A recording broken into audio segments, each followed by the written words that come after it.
Okay, I'm a Mohawk from Six Nations, and I looked at representations of Indigenous people, mainly in the Americas. So going through McMaster, going through my undergrad, I found that I wasn't learning anything. I had to go out and do original research as an undergrad to find things that I understood would speak to me, other than the only thing we ever did was make bow and arrows and have pottery. And that's pretty much the extent of who we were or how we were represented. So Berkhofer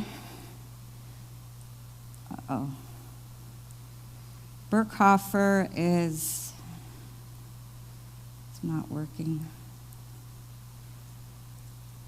a historian who wrote a book called The White Man's Indian.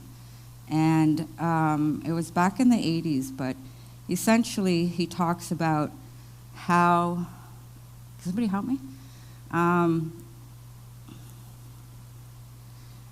How Indigenous people were represented by Western institutions, mainly in different genres, so Hollywood being number one, and then you had to go on to the ideas of being a primitive.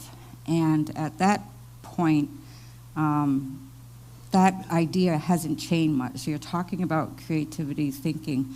It's like, where does your understanding of thinking about Indigenous people come from? It comes from education, it comes from media. All those representations and research on Indigenous people essentially doesn't come from us. It comes from the ideas and psyche of Europeans who came to the Americas. Oh, I see it's working on here. And essentially started to dominate the story, the narrative. And at this time, by looking at Indigenous people, they really were projecting themselves, and it really had nothing to do with Indigenous people.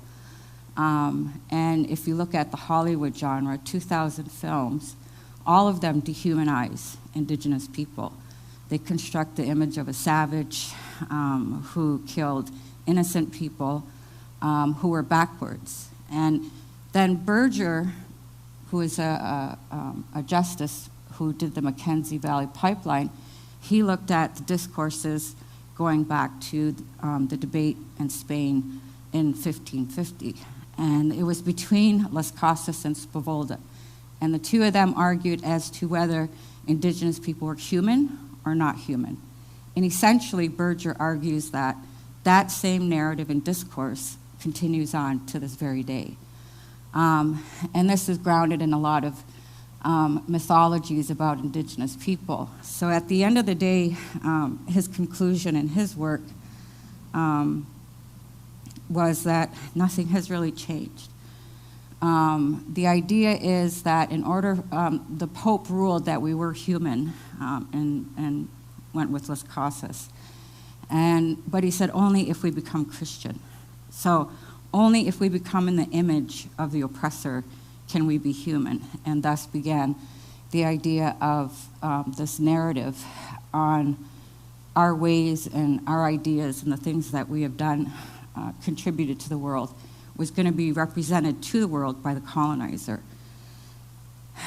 And this dominant system of representation was really issues of American or Canadian identities, their idea of diversity, and their idea of sovereignty.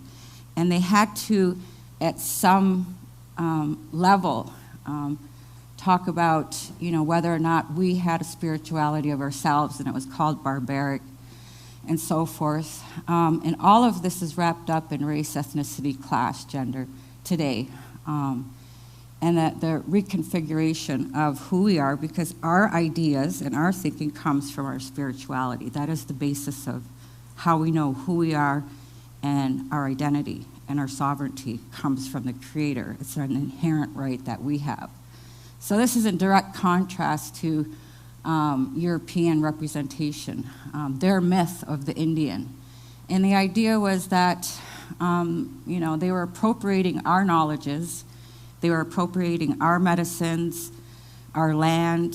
They were colonizing all the things that we had contributed to their survival in the Americas, but they never gave any credit to the people who gave them that knowledge, and that was indigenous people. So everything from irrigation to foods to political thought, we have shaped the psyche and the ideas of the West. And that's what you won't, and I'm sure you haven't learned at any level of education, you know, from kindergarten on. So that's the sad part, and that's kind of the evidence, is that people don't have any idea of how much indigenous people have contributed to the world. One is just democracy. The Iroquois people, as you know them, we call ourselves Haudenosaunee, met with Franklin in Pennsylvania in the 1700s, and unfortunately gave them our political philosophy about unity and the bows and the arrows being bound together, which is still the American symbol.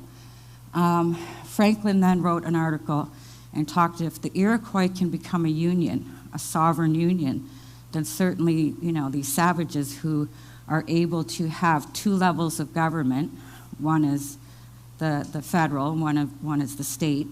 We called them different things, and the power invested was the people. And we gave them that information, which is well documented in a number of articles. Essentially, that was our undoing because they followed that, and at the end of the day, used it against us.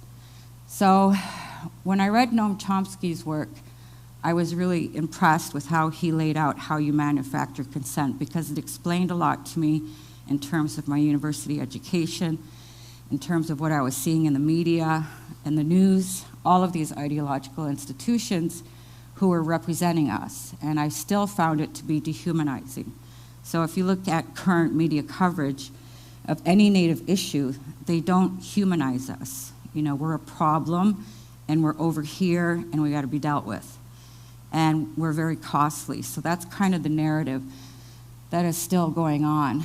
And in order for Canada and the United States to find their freedom and their democracy by oppressing the people of this land, they had to manufacture consent to do that, because how can you espouse to the world, you know, human rights and democracy when you basically founded that on people's blood? There were massacres, there was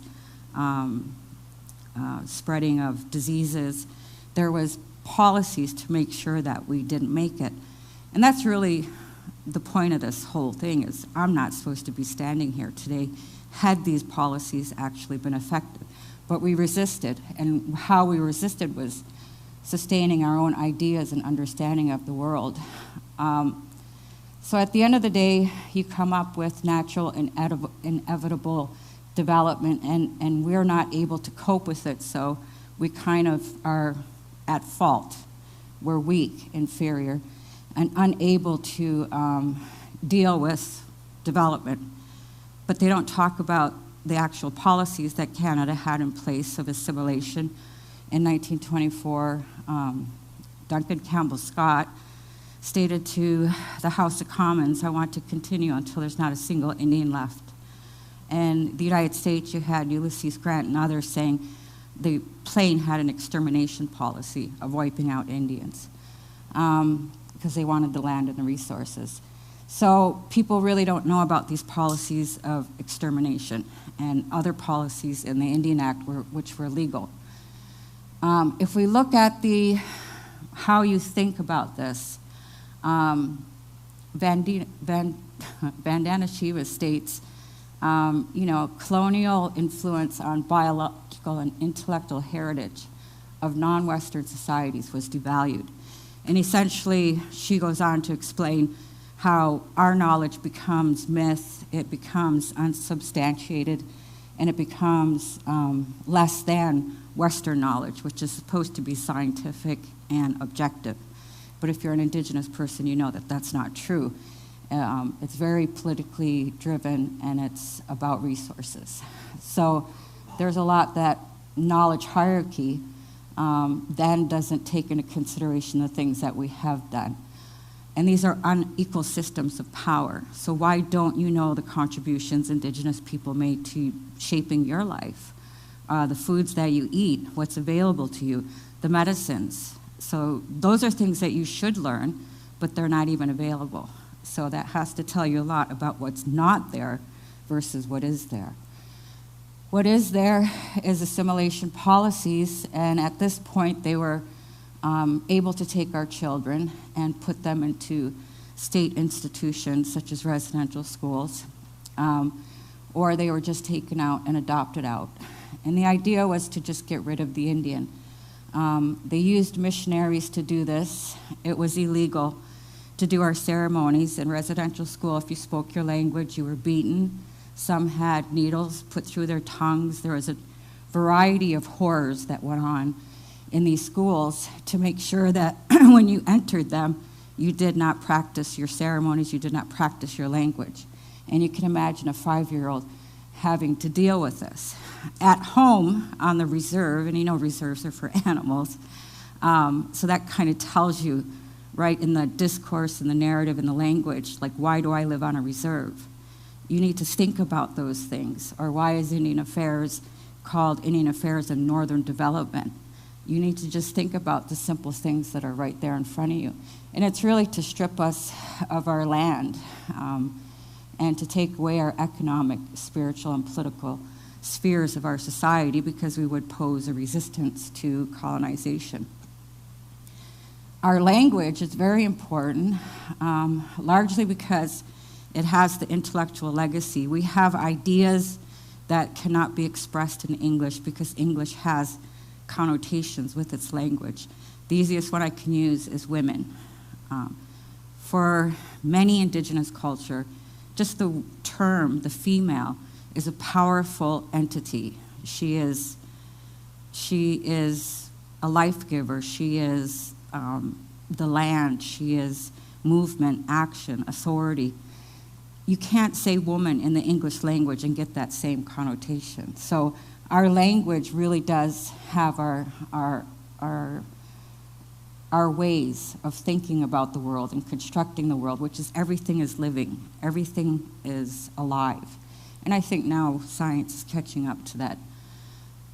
For us, education, unlike most of the world, wasn't liberation. And I would say today we're just now starting to get out of that ability to use language to move, or use education to move forward. But as Minister Scott thought, we need to just get the children, and the people left at home obviously fell apart, because if somebody came into your community and took all your children, I'm sure you would not be happy. Thus, you have addictions. And the children were then, and this is well documented. There's a ton of documentation. They documented very well what they did. Even though people came in, such as Dr. Price, that said, you can't do this to these children. They're going to die. And his answer was, well, they'll die Christians.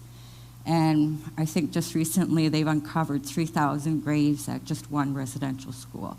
So the graves were not marked of all the children who died. We're still looking in that. Our education really was about social engineering. And what they wanted to do was destroy our culture. They outlawed our ceremonies in the Indian Act.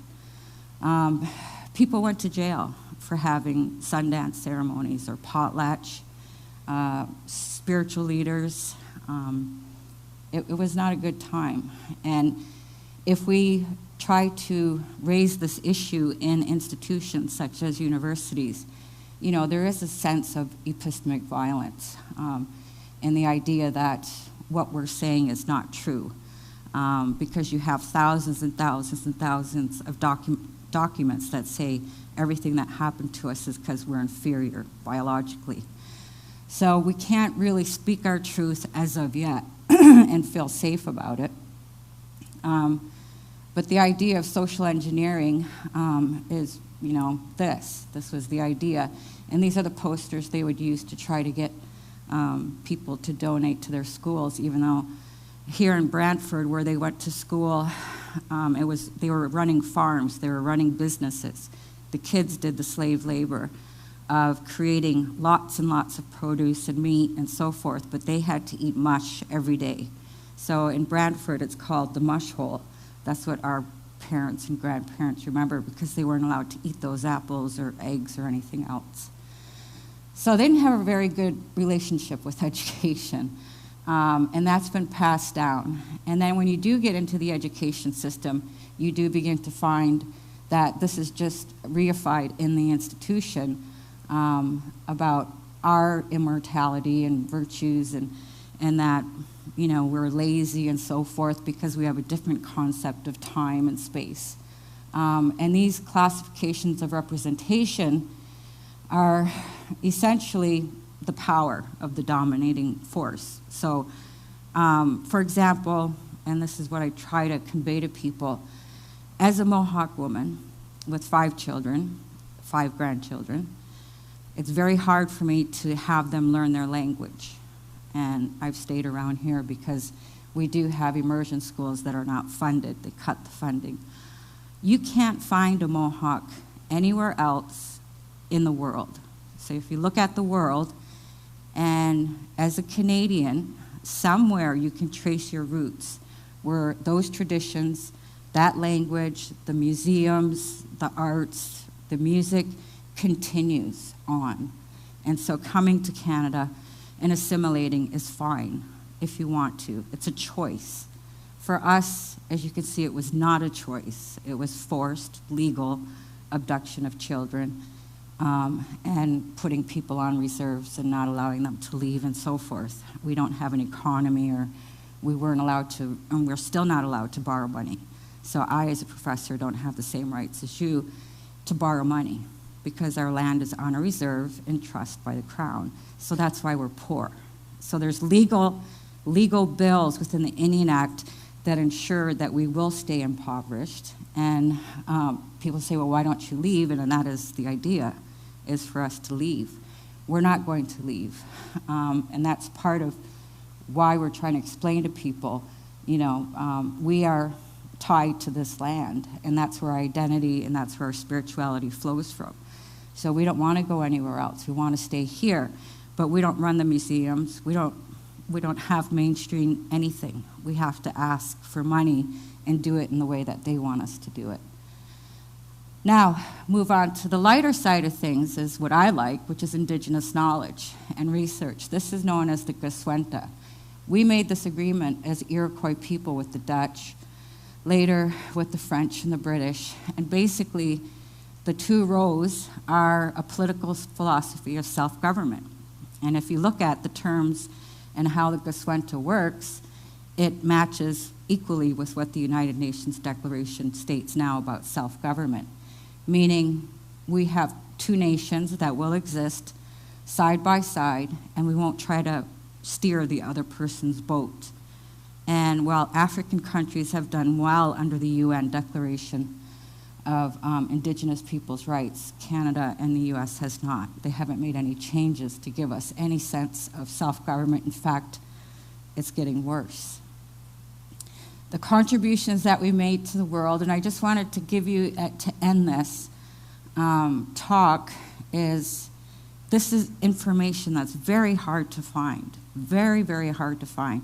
If you want to do research on how many alcoholics there are, or how many of us are in prison, everywhere you look, you will be able to find that data. If you look for data that positions us in a discourse of positivity, of resilience, of contributions, you're not going to find anything. And again, that is a finding right there. According to United Nations work on this issue, 48% of the food in the Americas were domesticated by Indigenous people. So essentially, the cultivation of potatoes, maize, beans, all of these foods went all over the world. So the Irish potato is not because it's from Ireland, it's because it was our potatoes that saved them from the famine they were going through at the time. That's how it became known as the Irish potato. So we were basically giving all kinds of knowledge about how to grow all of these things in different climates, and the seeds. If you look at the nutritional value of the way we lived, most of our foods were in fact quite superior to the kinds of foods people are eating after contact. And that's why we have a lot of health issues, is because we had such a great diet, and now we have a pretty bad diet. We had architecture, urban planning. If you go to the Southwest, you'll see apartment buildings, and they're massed. They're built together to keep cool in the summer and hot in the winter. And these are the longest continued apartments in the Americas, because the Hopi still live in them. So the idea of mass and urban planning comes from a lot of Hopi architecture and Navajo. Medicines, hundreds of indigenous medicines are now in the pharmacopoeia. But of course, they're not going to tell you where they came from.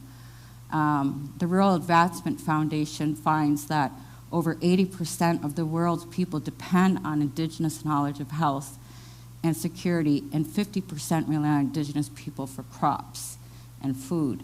So that's something to think about. Just take that one quote and think about it. You know, we have contributed enormously to the welfare and the health of the world based on our knowledges, not only of foods and agriculture, but also our medicines. The idea of intellectual property theft is why the United Nations is looking at it. But hundreds of indigenous medicines are now in the pharmacopoeia that produces over $43 billion. So things that came from indigenous people, like quinine, was then discovered by some colonizer, and then they took it and they benefited from that patent, whereas we never benefited from any of the knowledge that we shared. 700 natural compounds used in medicine for centuries is what most of 25% of the American prescription drugs that are used today are derived from indigenous knowledge of plants. So the contributions we made to the world in medicine, food, engineering, the arts, architecture, political thought has yet to be really revealed and measured due to the lack of acknowledgement of the colonial constructions of the West. And that's where Chomsky even falls short, because I asked him when he spoke here, why did he look at South America? Why did he use his manufacturing consent of oppression for South America and not talk about North America? And I found that really interesting because, again, his theories were so accurate in describing what happened to indigenous people in Canada and the US. But even he, who is considered, you know, liberal, didn't cross that borderline. So he stayed in Guatemala and El Salvador to look at oppression rather than to look at Canada or the US. Barely mentions indigenous people from here. So the narrative of the savage, the bows and arrows, the pottery sherds, is kind of what we all grew up with, and that we needed help to cope with modern development is completely untrue. I mean, we saved a lot of the settlers from starving. We fed them. We cured the scurvy that they had, and they all would have died. So they relied on our medicines and our knowledge for at least 200 years, and they adopted it and then ignored where the intellectual contribution came from. So we're hoping in the next 100 years, people will take the idea of the discourse of what the Indian problem is and the myth of the white man's Indian and really truly look at the things that we've done that are incredibly great in the grand scheme of things. And children should be learning that. So when they ask you, or when you ask about suicide, you need to put yourself in our shoes. If you're growing up in a country that is representing you as so inferior that you died of the common cold, I mean, these are the things you hear at school, in the media, in newspapers, and it bombards you. So it doesn't exactly encourage you or improve your self-esteem when your religious ways are considered barbaric and savage, and it was only in 1970s when they lifted the ban on our ceremonies. That was very recent. So, you know, you're kind of felt as if you're a deviant, you're not a good human being, you have contributed nothing, and the West has had to save you from yourself. And then this is what they put out to the world. And what we're trying to do is change that, stop that cycle, that myth, and start trying to tell the truth of what really happened to our people in this country. So I think we're getting there. At least I'm here, and I have a PhD, and I didn't have to be tortured to get one. So that's a lot different than my grandmother. So yeah, thank you. Dami ko.